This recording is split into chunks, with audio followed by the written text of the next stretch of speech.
So we're in the epilogue. Savitri and Shraddhavan have returned to the earth. There was a wonderful description of Savitri falling down through all the levels, carrying Shraddhavan's soul in her heart. And then they come to the level where the earth gravity asserts itself, and then she entered into trance. She was not conscious as they entered into the embrace of the earth. So that was at the end of book 11. And last week we read about how she woke up from her trance, and human she was once more, Earth's Savitri. But she feels within herself illimitable change, because she has become so much more than Earth's Savitri. And then she wakes Shraddhavan by just gently touching his eyelids. And where we stopped last week, Shraddhavan is asking her, where have we been? So I will start, actually, I'm going to start reading now on line 79. This is Shraddhavan's speech.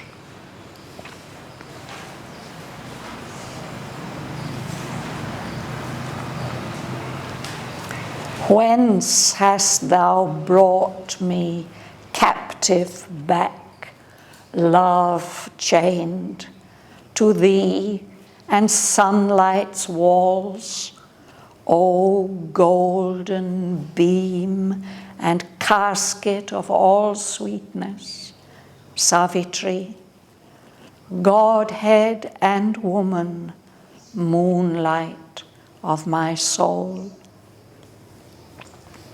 For surely I have travelled in strange worlds, by thee companioned, a pursuing spirit. Together we have disdained the gates of night. I have turned away from the celestial's joy, and heaven's insufficient without thee. Where now has passed that formidable shape which rose against us, the spirit of the void, claiming the world for death and nothingness, denying God and soul? Or was all a dream, or a vision seen in a spiritual sleep, a symbol of the oppositions of time, or a mind-lit beacon of significance in some stress of darkness lighting on the way, or guiding a swimmer through the straits of death, or finding with the succor of its ray in a gully mid the crowded streets of chance the soul that into the world adventure came, a scout and voyager from eternity. But she replied, our parting was the dream. We are together. We live, O Shraddhavan. Look round thee and behold, glad and unchanged, our home. This forest with its thousand cries, and the whisper of the wind among the leaves, and through rifts in emerald seen, the evening sky, God's canopy of blue sheltering our lives.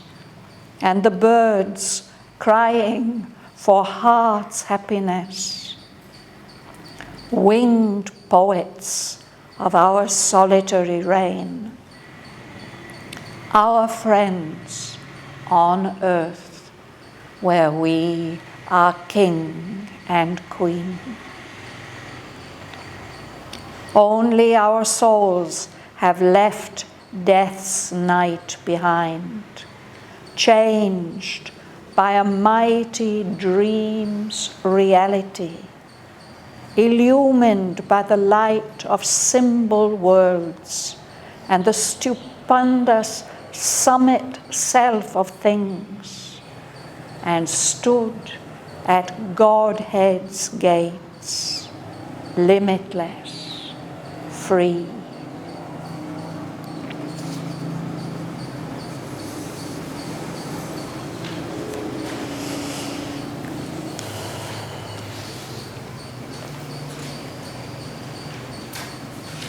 Which way are we going, Rosa? You will start?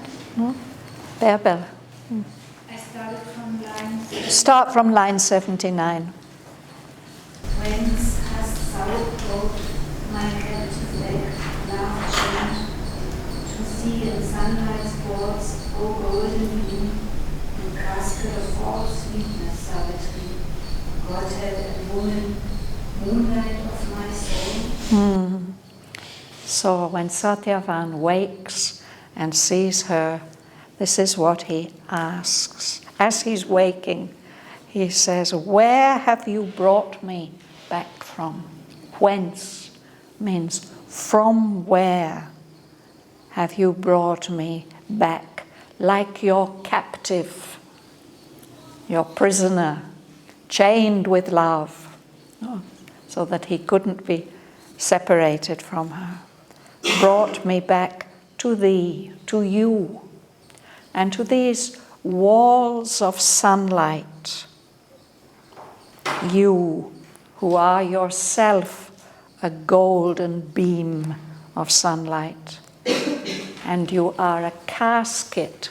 A casket is a very precious container in which you keep your jewels, your most precious things. You'll keep them in a very beautiful box or vessel. So he says, Savitri, you are a casket of all sweetness. You contain in you everything that is sweet. Oh, Savitri, you are both Godhead and woman. You have all your beautiful humanity, and at the same time, you have all your high divinity. And to me, he says, you are the moonlight of my soul. There's something very mysterious and beautiful about moonlight, no?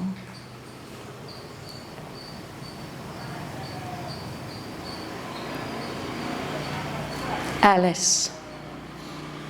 For surely I have traveled in strange worlds by thee accompanied. Companioned, by thee companion. By thee companion, a pursuing spirit. Together we have disdained the gates of night. So he says, surely I've been traveling in very strange worlds. He has, in fact, no? Companioned by you. You were with me the whole time. She didn't leave him, no? After he left, after the soul was taken out of the body, she stayed with him all the time. So he says, I've been traveling through these strange worlds, but you were always there as pursuing spirit. You didn't leave me alone. You were always there. And he said, together we have disdained the gates of night. We've turned away from those gates of night. We have to disdain.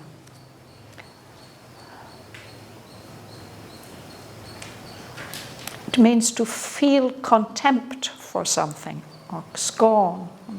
They were not frightened They didn't turn away because they were frightened. They turned away because this was not for them. No.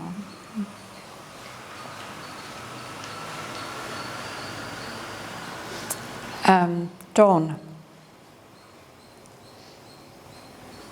I have turned away from the celestial's joy, and heaven's insufficient without thee. So they've disdained the gates of night, but he says, I've also turned away. They were offered the joy of being together in heaven. No? He says, but I didn't want to accept that, because those heavens would be not enough for me if you were not there. Here we have to remember that this is a part of the poem that Sri Aurobindo did not have the possibility to reread and to do proofreading. So here it shows an apostrophe S, but I think when he was dictating, that is a mistake of the scribe. It's the heavens that he has turned away from would have been insufficient. They wouldn't have been real heavens if Savitri was not with him.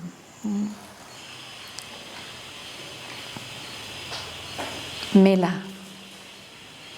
Where now stars that formidable shape, which rose against us, the spirit of the world, blaming the world for death and nothingness, denying God and soul? Let's stop there in the middle of the line. Where has he gone? That powerful shadow, that shape, which rose up against us, opposing us, who seemed to be the spirit of the void, of the emptiness. He was claiming the whole world for death and nothingness. He was denying God and soul. So this shows us that Shraddhavan does have some memory of what passed. Maybe not a very, very detailed memory. It says further up the page, it says that he was vaguely recollecting, remembering vaguely. But some memory was there of that powerful shape, that figure of death, the spirit of the void, claiming the whole world for death and nothingness, denying God and soul. He was trying to persuade Savitri that there was no God and that the soul is just an illusion, and that all this nothingness belongs to him. The one is saying how I have turned away. She was doing everything, basically. But he was apparently also, I think it's very interesting that Sri Aurobindo puts this here, that as if we didn't read about Shraddhavan and what he was feeling and experiencing, no? But here he seems to remember that, oh yes, I was offered these heavens, but now I am back on earth. I've turned away from those heavens where I couldn't possibly have stayed without you.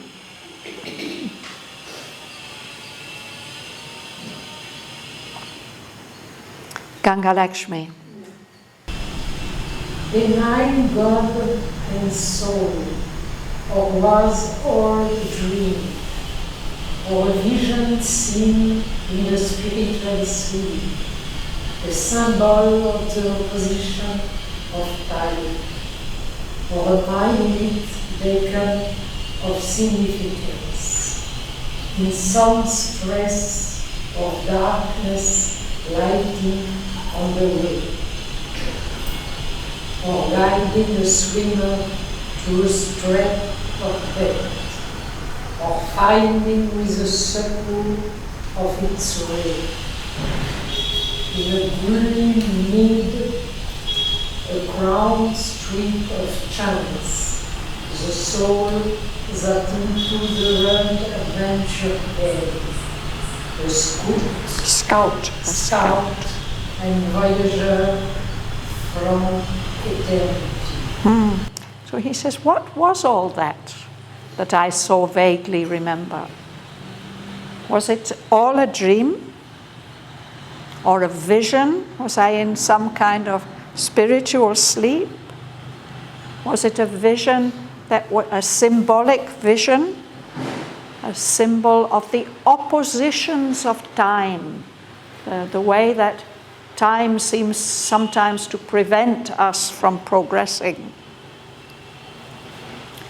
Or was it something else? Was it a product of the mind?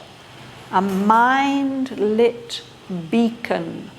A beacon is a signal light, maybe a lighthouse or a light on top of a fire on the top of a hill. No? Perhaps this, what I saw and what I experienced, it was a beacon, but that it was a product of the mind, but giving some meaning and guiding, lighting on the way in some stress of darkness, some pressure of darkness. That's what he experienced. A signpost in the darkness. Or was that beacon maybe guiding a swimmer, somebody who has to swim through the straits, the very narrow passage of sea that we have to pass when we leave the body? Was it something like that? Some guidance on the way?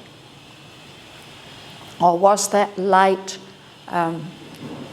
it doing even more than that, not just guiding, but helping? Succor is help, assistance. So with that light, discovering something that has fallen down into a gully. A gully is a narrow, like a canyon, a narrow crack in the earth, maybe because of erosion or something like that. No? A gully that has opened up in the midst of the crowded streets of chance, as if in a city street something has opened up and somebody has got lost, fallen into the gully, and this ray of light has come and is helping him to find his way out. This soul that has come perhaps accidentally into the world adventure, or he's come as a scout. A scout is somebody who goes ahead to find the way for people who are on a journey or for an army. The scouts are people we expect to show the way to the others, and they have to be very strong and brave, hardy people. No? A traveler from eternity, and he's fallen into this gully, and the light has come to him. Was it something like that which has happened to me? Slava.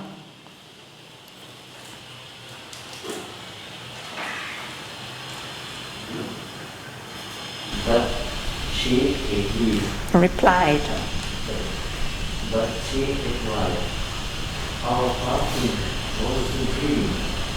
Now together, live was together. Look round me, and the whole, the left hand unchanted. Our home in this forest, which the common cries, and the whisper of the wind among the leaves, and all through and through reeds in mirror sees the evening sky, whose canopy of blue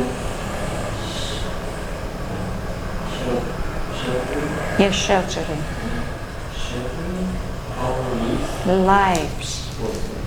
our life, and the bird crying for earth happiness with poets of our Savitri. Rain. Rain. The G is silent. Rain. Rain. Our friends on earth where we are king and queen. Thank you. So this is what she says. That sense we had of being separated for some time in that world of eternal night. That separation was the dream. It wasn't real. We are together and we are both alive, Shraddhavan.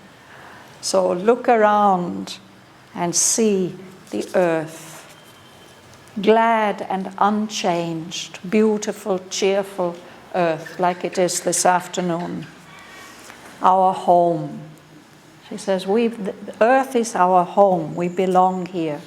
And here is this forest, this beautiful forest, with its 1,000 cries. There are many voices in the forest, birds and animals. No?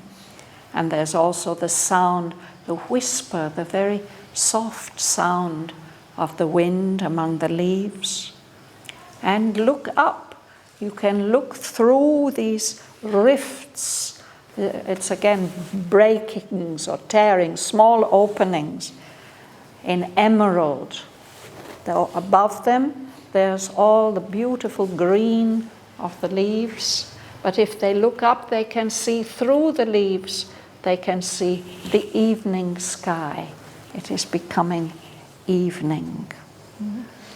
Here again, this scene, in this rifts in emerald scene, it's probably a mistake. It should be C-E-E-N. The evening sky, she says, that is God's canopy. This green thing we have out here is a canopy. It's a kind of protective covering. No? God's canopy of blue, sheltering our lives.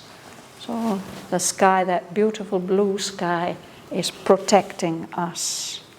And we can hear the birds singing for sheer happiness. No?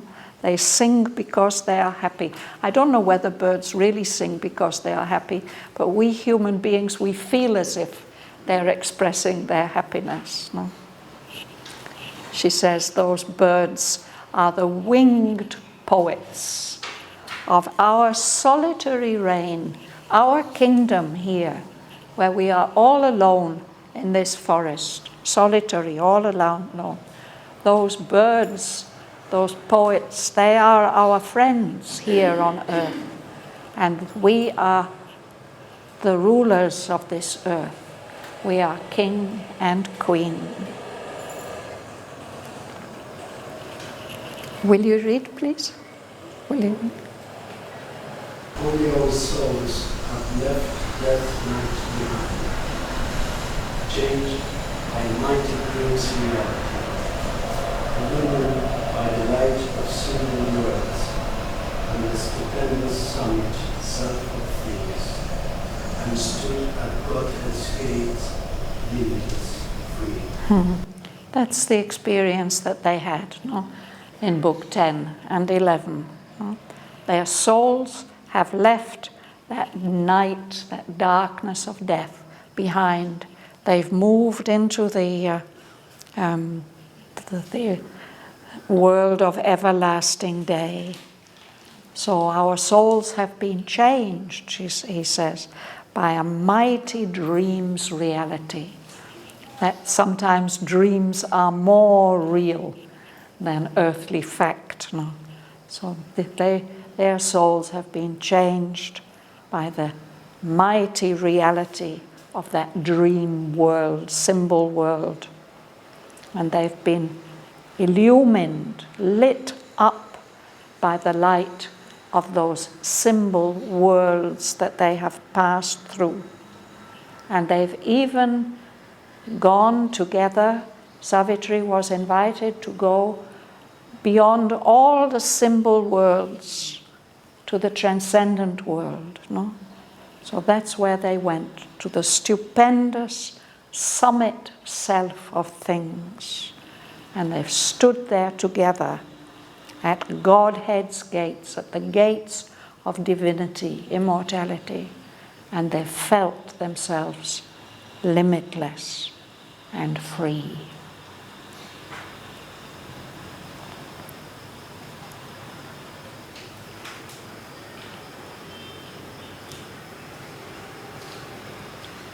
Kamala. Then, filled with the glory of their happiness, they rose and with safe, clinging fingers locked, armed on each other in a silent look. So they rose, they stand up. First they were lying, and then they sat and talked to each other. Now they stand up, and they just hold hands and look into each other's eyes with soft, safe, clinging fingers. They can really feel their bodies again. No? And they hold on to each other like that, tightly. They hung on each other with a silent look. But now he has other questions to ask her. Sarojini. There's somebody there? You want to read?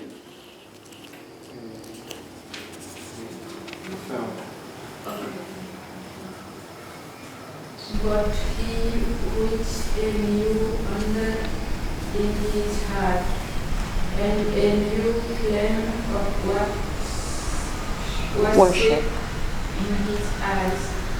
What high change is in the of Savitri, like ever thou wast a goddess still and poor, and the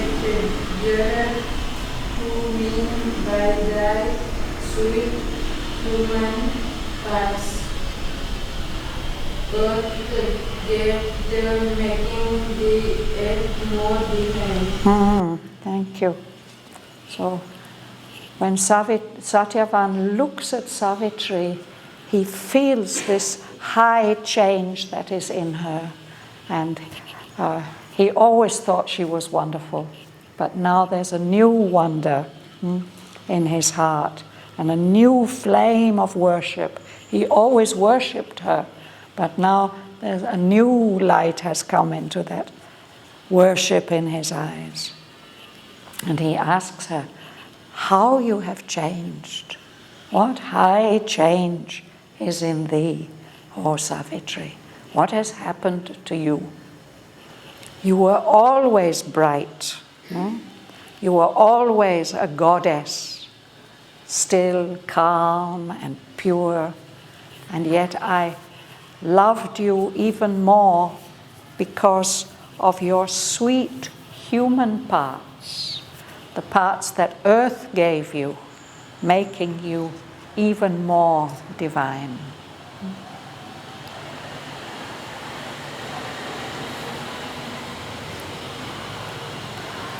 Suresh. But another thing was what I decided.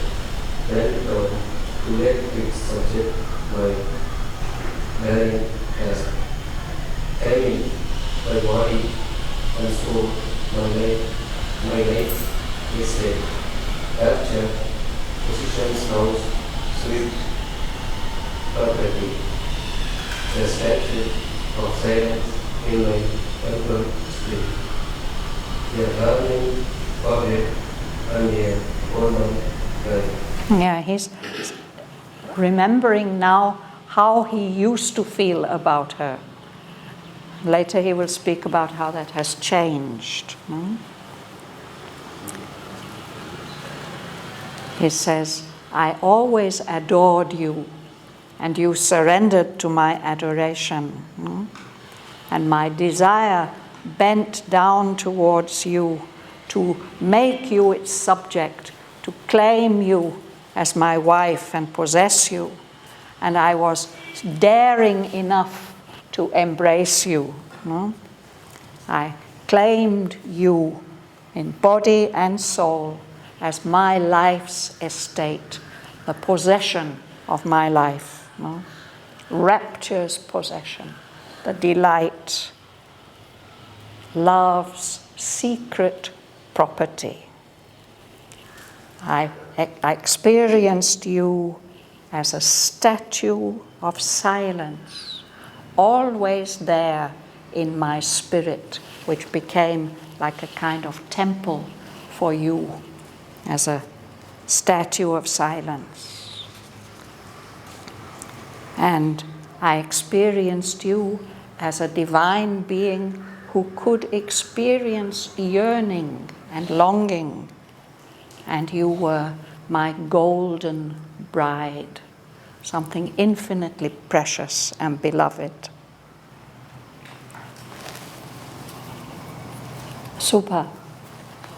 But now thou seemest almost to hide and fade, for mortal was she tangled below thy feet, and the whole world seemed only a part of thee, the presence that hushed heaven I inhabit, and thou looked on me in the gaze of the stars, yet art the earthly keeper of my soul, my life a whisper of thy dreaming thoughts, my moan a gleaming of thy spirit's wings, and day and night are of thy beauty thoughts. Yes. So that is how I used to experience you, as a yearning Godhead and a golden bride. But now this high change has come about in you. And now you seem almost too high and too great for me, a human being, to worship. You become so great. It's as if the whole of time is just lying beneath your feet. You're dominating the whole universe. The whole world seems only a small part of you. Your presence has now become the hushed, the silent heaven that I live in. And you are looking at me in the gaze of stars, as if all the stars are her eyes looking at him out of distant space. And yet at the same time, you are the earthly keeper of my soul. You're my guardian here on earth, keeping my soul, looking after me. My life has become just like a whisper of your dreaming thoughts, as if I wouldn't exist if you didn't think of me. So if I experience mornings here on earth, that'll be like the shining wings of your spirit. Now it seems as if day and night are just part of your beauty. She seems so much greater and vaster and universal to him now. And he feels totally surrendered. Yes. Sergei. Hast thou not taken my heart of treasury, in the secure environment of thy breast, awakened from the silence and the sleep, I have consented, what I say, To be, yes. Haven't you taken my heart and kept it You kept it safe. You've treasured it in the secure environment of thy breast. You were looking after me all that time when I was lost and dead, no? And now I've woken up from that silence and that sleep, and it's as if I have agreed, I've accepted to exist again, to be again, because of you, for your sake.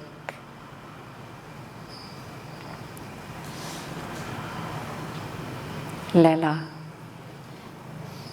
By thee I have greatened my mortal arc of life, but now, far heavens, unmapped infinitudes, thou hast brought me, thy illimitable gift. Yes, we can stop there. So, from the time when they first met, he says,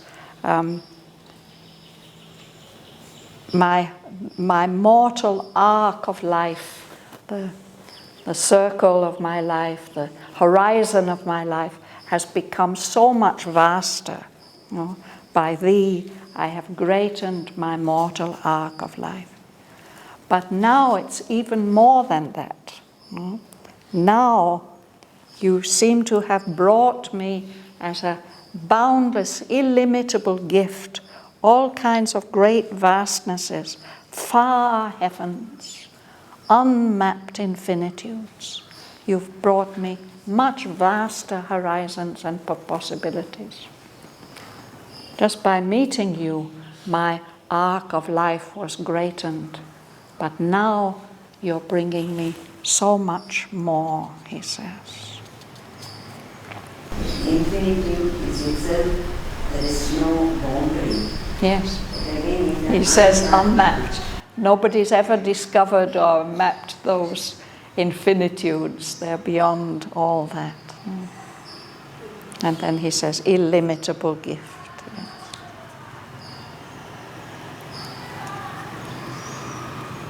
Andrea.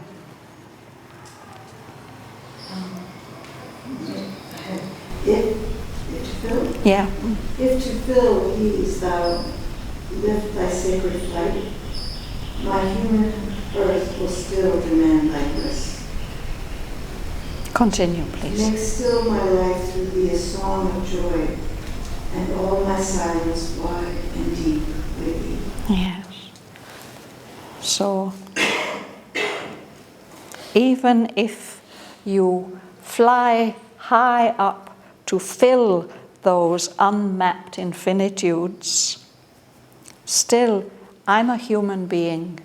My humanity, my human earth will still be longing for the bliss that you give. So please continue to make my life a song of joy by your presence through thee, and make all my silence wide and deep with thee, with your presence. That's a kind of prayer that he offers to her. I said just now, we can play like this. He is looking so up to. Yes. He doesn't. He's afraid that maybe she will disappear. Yeah. Now you seem too high and great. So she's going to reassure him about that. Bhavana. A heavenly queen transcending in his will, she clasped his feet by her enshrining hand, enveloped in a velvet robe of love, and answered softly like a murmuring queen. All now is changed, yet all is still the same. So she bows down as she did when they first met. No, she clasps his feet, and her lovely hair falls down and in a velvet cloak of love, and she answers him everything is changed, it's true, but in another way, everything is still the same. She's a heavenly queen, but she's surrendering to him, consenting to his will.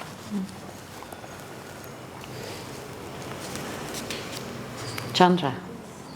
Lo, we have looked upon the face of God. Our life has opened with divinity. We have got identity with the Supreme and know His meaning in our mortal lives. You can go on. Our love has grown greater by that right touch and learned its heavenly significance, yet nothing is lost of mortal love's delight. Yes. So she says our life has opened with divinity. And we've even had this amazing experience of identification with the Supreme, no? And we've become aware of his meaning, the meaning of the Supreme in our mortal lives, our lives here as human beings who have to die. So naturally our love has grown greater by that mighty touch of the Supreme, no? And it's learned what is its heavenly significance, its true divine significance. And yet, even in spite of that, nothing is lost of mortal love's delight. We can go on enjoying our human love, our human delight in each other.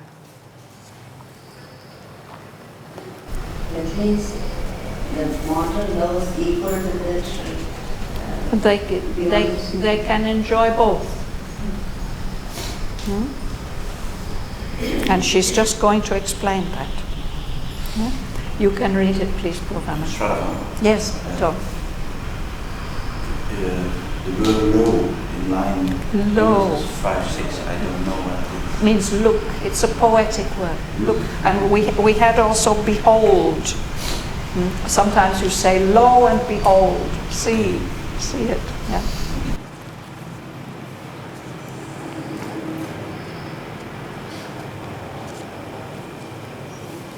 Heaven's touch, yes.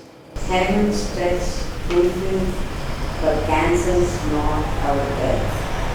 Our bodies link each other in the same last. Still in our breast, little heavenly sacred rhythm. Our human heartbeat passionately flows. Still am I she who came to thee mid the moment of sunny waves upon this world's world. I am the madman, I am solitary. Yes. So we can understand this line, remember this line.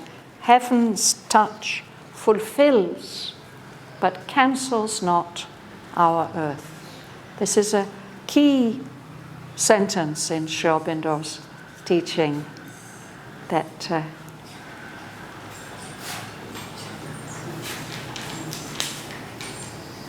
the divine gives us fulfillment without cancelling out anything.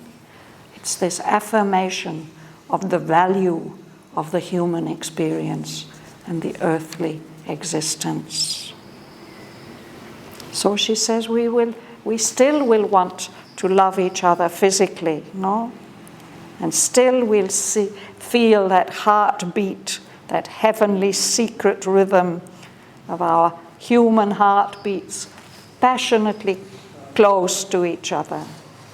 I am still that same girl who came to you amid the murmur of sunlit leaves when they first met on the forest, on the edge of the forest.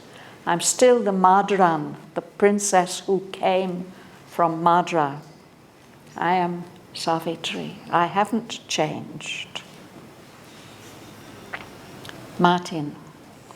All that I was before, I am to see still, close comrade of the thoughts and hopes and toil. All happy contraries I would join for thee. So I think that's easy to understand, no? All that I was before, it's the same, it's not changed. I'm still be the close comrade of your thoughts and hopes and your labors, your toils. And I want to bring together all happy contraries and opposites for thee. This passage, there's a nice story about this passage. I don't know when it happened, it must have been in the 40s perhaps, that there was a young couple in the ashram and they wanted to get married. But they somehow, through Uda, one of Mother's disciples, they asked the mother to choose somebody to marry them. And Mother said to Uda, Uda, you're a Brahmin, you can marry them. And so she left it to him to make all the arrangements and choose the ritual and so on. And he chose these lines from the top.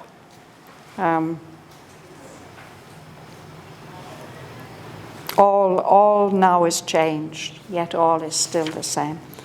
Up to the end of the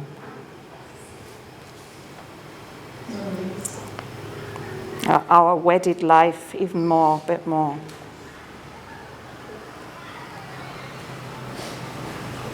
Yes, down to line 194. I think that's the part. So nowadays people still read that at marriages, these beautiful lines.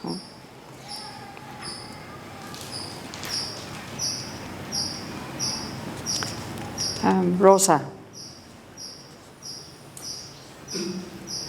Oh, sweet revelations made in our life.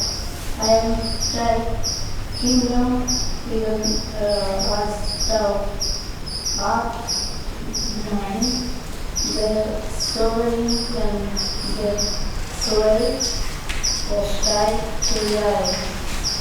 Thy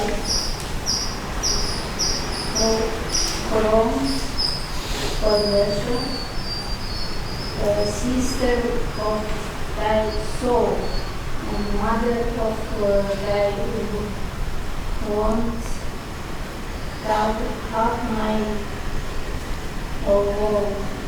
The Lord I need, the heaven my thoughts desire, the world I inhabit, and the God I adore. Yes.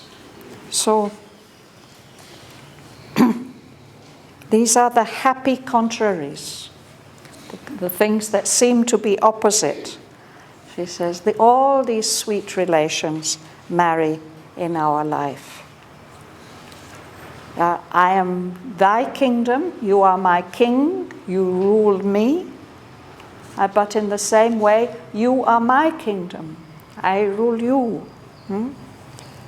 I am the ruler, but also the slave of you and your desire. Thy prone possessor. Prone means lying flat. So usually the position of the possessor is standing up in the position of mastery, no? But she's surrendered, she's prone, and yet she knows that she's possessing him as he is possessing her. I'm the sister of your soul, and I'm the mother of your wants and your needs, whatever it is, I will take care of you. No? You are my world. You are the earth that I need, and you're my heaven, the heaven that my thoughts are desiring. You're the world I inhabit. I live in you, and yet at the same time, You are the God that I worship.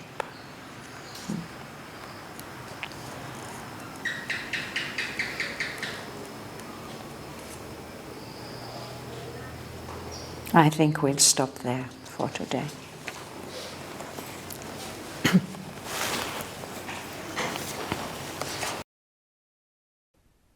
Where now has passed that formidable shape which rose against us, the spirit of the void, claiming the world for death and nothingness, denying God and soul? Or was all a dream, or a vision seen in a spiritual sleep, a symbol of the oppositions of time, or a mind-lit beacon of significance in some stress of darkness lighting on the way, or guiding a swimmer through the straits of death, or finding with the succour of its ray in a gully mid the crowded streets of chance the soul that into the world adventure came, a scout and voyager from eternity. But she replied, our parting was the dream. We are together, we live, O Shraddhavan. Look round thee and behold, glad and unchanged, our home, this forest with its thousand cries, and the whisper of the wind among the leaves, and through rifts in emerald seen the evening sky, God's canopy of blue sheltering our lives, and the birds crying for heart's happiness, winged poets of our solitary reign, our friends on earth, where we are king and queen. Only our souls have left death's night behind, changed by a mighty dream's reality, illumined by the light of symbol worlds and the stupendous summit self of things, and stood at Godhead's gates, limitless, free.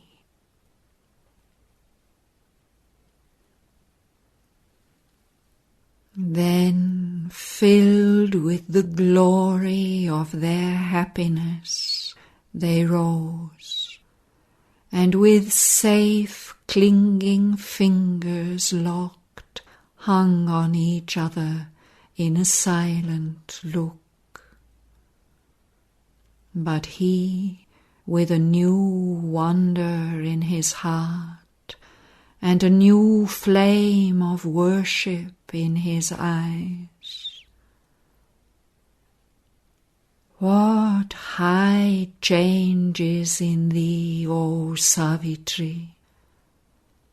Bright ever thou wast, a goddess still and pure, yet dearer to me by thy sweet human parts, earth gave thee, making thee yet more divine.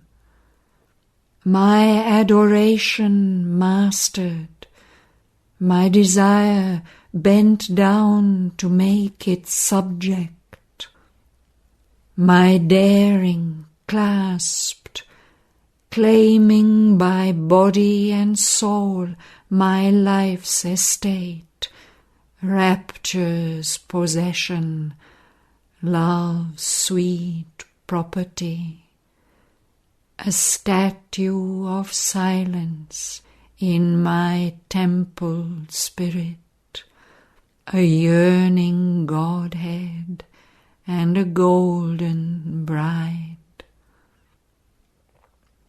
But now thou seemst almost too high and great for mortal worship. Time lies below thy feet, and the whole world seems only a part of thee. Thy presence, the hushed heaven I inhabit, and thou look'st on me in the gaze of the stars, yet art the earthly keeper of my soul, my life a whisper of thy dreaming thoughts, my morns a gleaming of thy spirit's wings, and day and night are of thy beauty part. Hast thou not taken my heart to treasure it in the secure environment of thy breast? Awakened from the silence and the sleep, I have consented for thy sake to be. By thee I have greatened my mortal arc of life. But now far heavens, unmapped infinitudes, thou hast brought me, thy illimitable gift.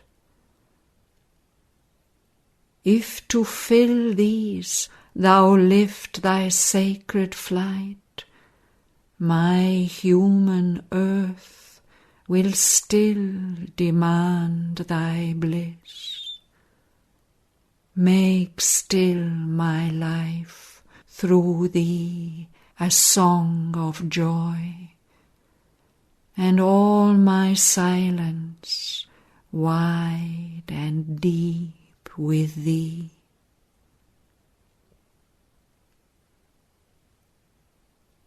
A heavenly queen, consenting to his will, she clasped his feet, by her enshrining hair enveloped in a velvet cloak of love, and answered softly like a murmuring lute.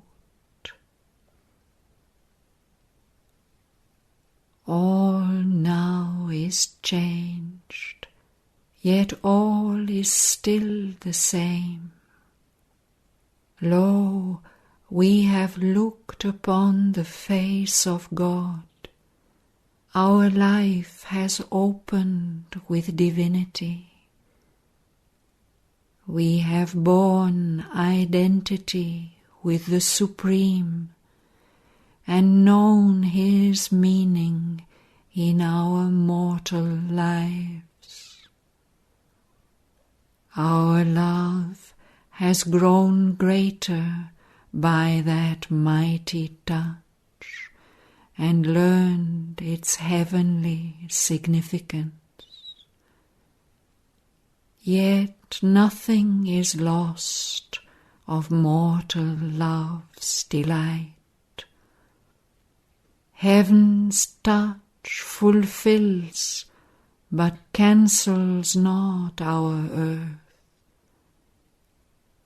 Our bodies need each other in the same last. Still in our breasts repeat heavenly secret rhythm, our human heart beats passionately close. Still am I she who came to thee mid the murmur of sunlit leaves upon this forest verge. I am the Madran, I am Savitri. All that I was before, I am to thee still. Close comrade of thy thoughts and hopes and toils, all happy contraries I would join for thee.